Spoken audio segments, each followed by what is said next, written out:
Hey guys, so this is our lesson on symbols and symbolism.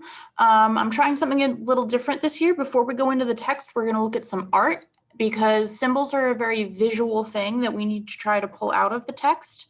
So we're going to discuss how symbols work and then how they are dependent on context. And we're going to use some artwork by Frida Kahlo as our first example.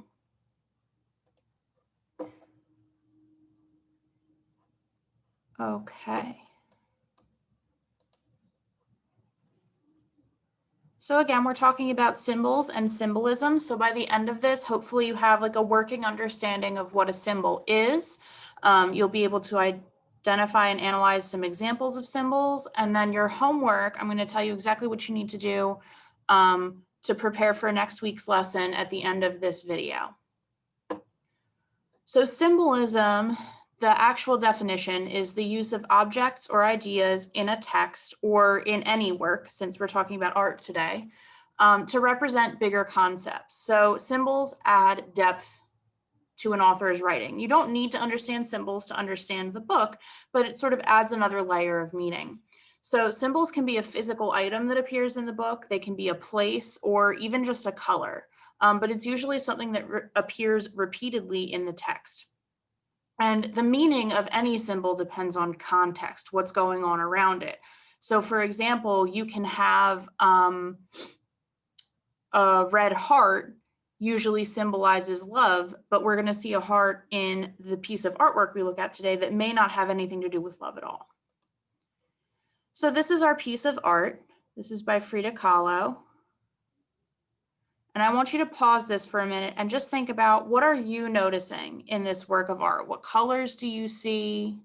What objects stick out to you? What differences do you maybe see between the two different Fridas? So pause this video for a second and take a look.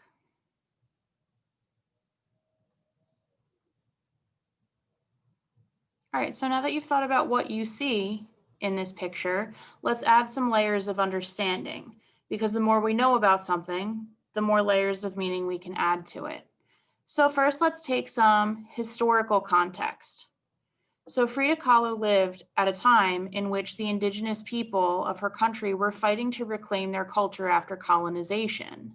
So a big revolution was going on in Kahlo's home country, where traditional indigenous dress was really frowned upon.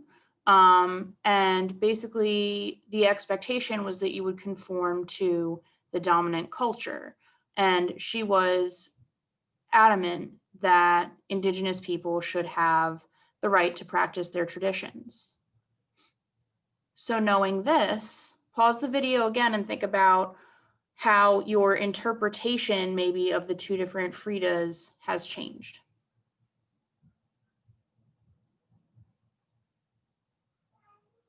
So maybe now you're noticing more about the difference in the outfits between these two versions of Frida. One is more relaxed in more traditional clothing, less tight, less frilly, less fancy, more natural colors, whereas the white dress has the red flowers that are probably stitched or dyed on, the fancy stitch work. It's white and tight and all sorts of European with the high neck. And so these imply two very different sides to this same person.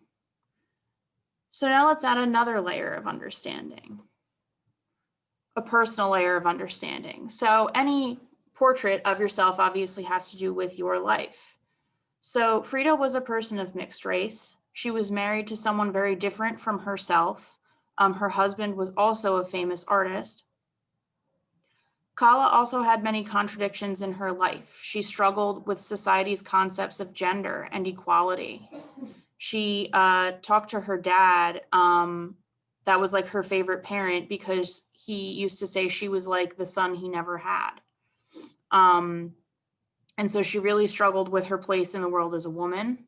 She also struggled with her professional life. She was well known for her art, but also with her involvement in politics. But both of those causes were very personal to her. So there were very few boundaries in her life. There was a lot of sort of spilling over between the different realms of her existence.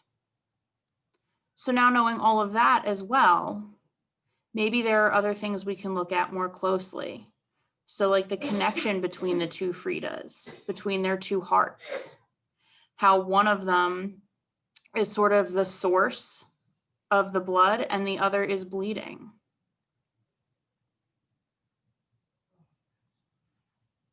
Okay, so the more we know about something, the more closely we look at it, the more we can understand these different symbols. So in this painting, color is a symbol. The dark background is very important. Light and dark are key. The absence of color in all of the white, the presence of color in the traditional clothes. So there are many common objects that become symbols when we put them into a literary or other context. So let's talk more about common things that can be symbolic in literature. So one we've already sort of talked about is color. We have an understanding, almost sort of a normal code of color, at least in our culture, when it comes to emotions. So red is sort of an angry color. It's a passionate color. But then if you think about context, red could be angry, but it could also mean love. So it depends on how we're seeing that color. Blue is often associated with sadness. Okay, but blue is also the color of a big clear sky. So maybe it's a happy color for some of us. Okay, green is usually used to discuss feelings like envy, jealousy, disgust. And then dark colors and light colors are often manipulated to understand like the goodness or the badness, the purity of something, right? We use white for weddings for a reason. And then if you think of like every Disney villain you've ever seen, they have a dark color scheme because they're bad guys. And that's what bad guys get, is dark colors. Okay. Another way to think about this is think about the things in your life, right? So here we have something like, I don't know, 35 cents, right? To us, that's, probably what's floating around in our jeans. But think about what that means to a little kid. A little kid finds 35 cents on the sidewalk. How do they feel? If Elon Musk finds 35 cents, how does he feel? What if someone terrified of germs comes across a bunch of change? And they know about, how many germs live on coins and how many people have touched that. How does their perspective change the meaning of that? Another example, a symbol we're all very familiar with, the flag of the United States. Think about it, what it means to a patriot or an American soldier. Think about what it might mean to an enemy combatant. When and where we see this flown means a lot. Is it being flown upside down to tell us that there's a problem? What does it mean that we left one on the moon? Now let's think about some symbols from stories. So the glass slipper is obviously important to the plot of Cinderella. This is how the prince finds her, right? But let's add some layers of meaning to it. What's the slipper made of? This thing should have shattered into a million pieces. It's fragile. It's made of glass. In order to fit her foot and in order to find her one true love, the prince, it needed to be a perfect fit. On top of being fragile, this thing doesn't break. It shows resilience. And this is where we start to get to levels of symbolism with this glass slipper. Because who else do we know who was a one true love that was fragile but did not break? So Cinderella herself, was tortured by her family, and yet kept going until she found a way out. She shows us resilience in the same way that this symbol does.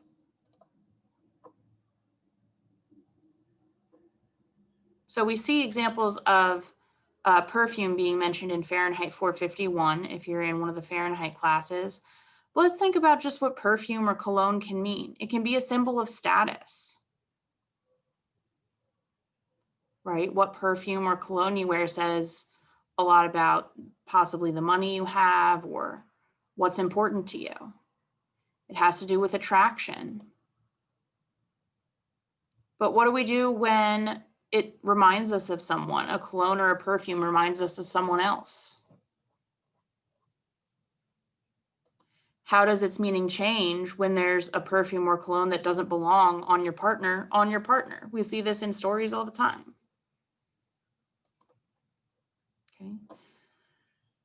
So another common symbol that I want you guys to consider in your reading is fire or a candle. So we see this in several of the books that we're reading. We see birthday candles in the 5 People You Meet in Heaven. Birthday candles are symbolic. We see candles and fire in Fahrenheit 451.